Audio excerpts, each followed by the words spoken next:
Now, for more on the humanitarian crisis facing Palestinians in northern Gaza, let's speak to Arwa Damon. She is the founder and president of the International Network for Aid, Relief and Assistance. INARA provides medical and mental health treatment to children that have been impacted by human-induced or natural disasters. Arwa, thank you so much for being with us on the program today. You've spent a lot of time in Gaza before the ceasefire deal was achieved and came into effect. The north was under siege for the most part. What can you tell us about the current state in the northern parts of Gaza as people try to go back to their homes?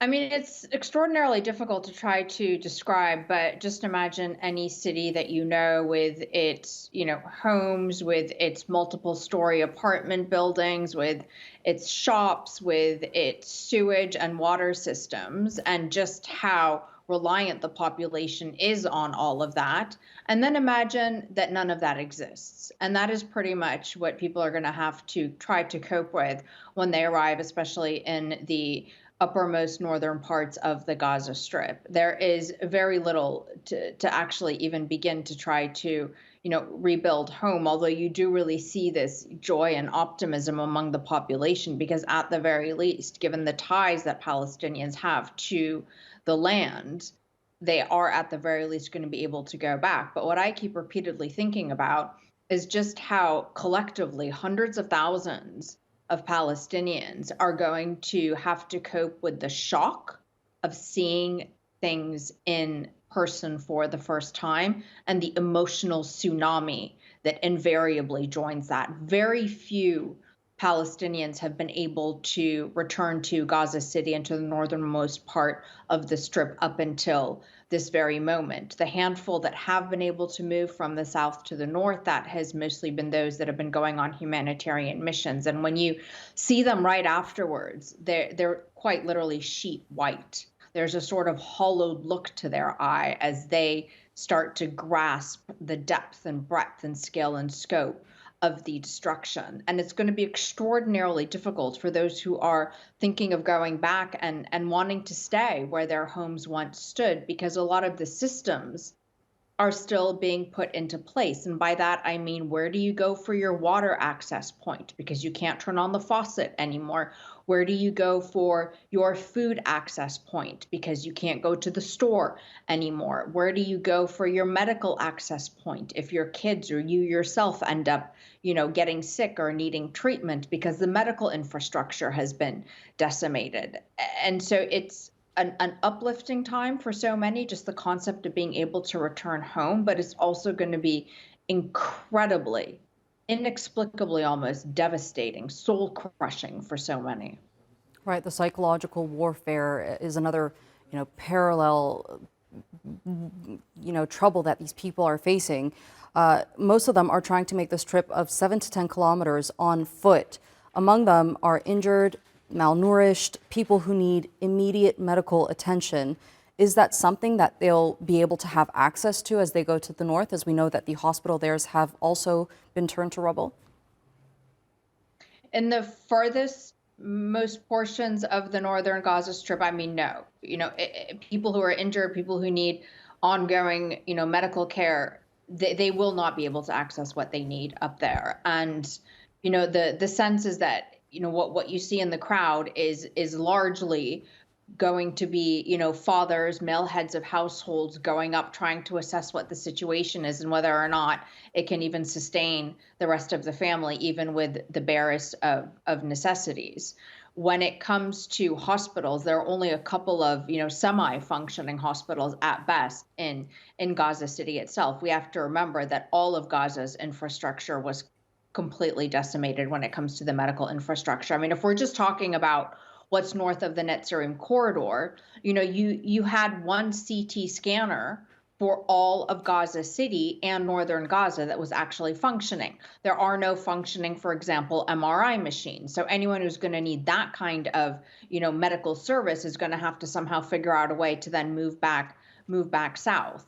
What is also very important to point out, and actually hasn't been all that talked about, is the ongoing pressing need for medical evacuations outside of the Gaza Strip. There are well over 12,000 people who are waiting for medical evacuation, and among them children, and among them, some kids whose cases are extraordinarily urgent. And I'd like to take this opportunity just to highlight one little girl's story because it sort of encompasses what it is that Israel has done to Gaza's medical infrastructure and how it is actually potentially costing, children life and or limb.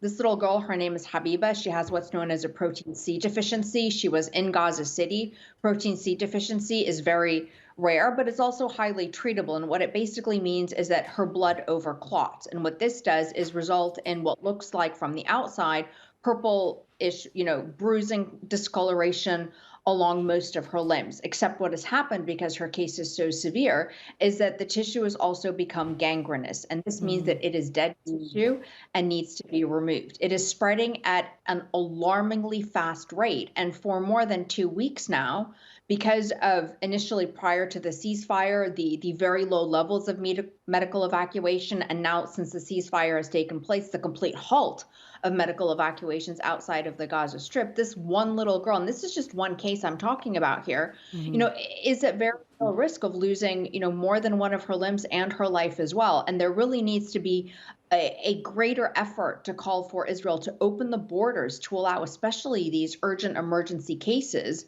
out of the Gaza Strip.